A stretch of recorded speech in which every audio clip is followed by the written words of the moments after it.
Hello good morning जय श्री कृष्ण जय माताजी। केम छो मित्रों? तमे बधा मजामां ज छो? હું પણ મજામાં જ છું અને આપણે અત્યારે જઈ રહ્યા છીએ આપણા કપાસવાળા ખેતર આટો મારવા। તો વચ્ચે અમારા આવે છે મેલડીમાનું મંદિર। તો મેં કીધું હાલો મેલડીમાના દર્શન કરતા જઈએ અને તમને પણ બધાને મેલડીમાના દર્શન કરાવી દઉં, કારણ કે મેલડીમાં બહુ બધા એના ધારા કામ કરે છે।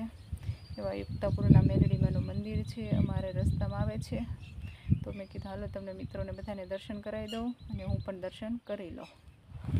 તો આ છે મસ્ત મેલડીમાનું મંદિર।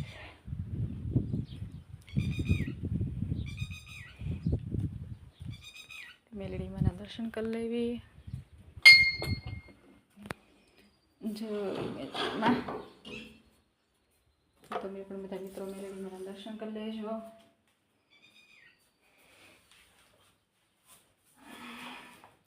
જય મેલડીમાં, જય મેલડી। આવું જ કંઈક છે મસ્ત મેલડીમાનું મંદિર। બધા મિત્રોને મેલડીમાના દર્શન કરી લેજો।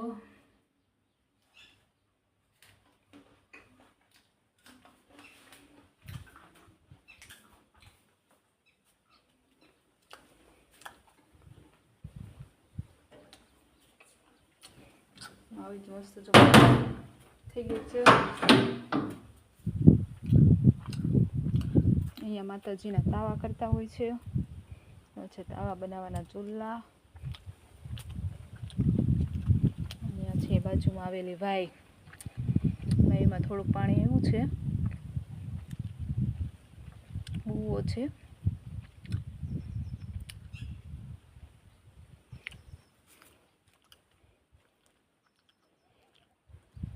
અને આજનું આવું જ કંઈક વાતાવરણ છે, થોડા થોડા વાદળા છે, પણ કાંઈ વરસાદ થતો નથી। હવે ખેડૂતો સિંગ પાવાની તૈયારી મીણા છે કરવા।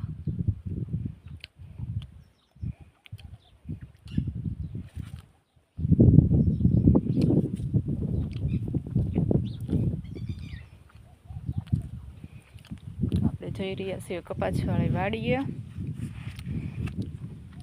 કેવું છે આટો મારતા આવીએ, કપાસ બપાસમાં કંઈ વાંધો નથી, જોતા આવીએ। આવું જ મસ્તીનું છે વાતાવરણ। બધી મોલાદ થઈ ગઈ છે, ખાસ વરસાદની જરૂર છે, વરસાદ કે આવતો નથી। માતાજીને પ્રાર્થના કરવી સારો વરસાદ થઈ જાય તો ખેડૂતોને એમના નિરાત। બાકી તો જો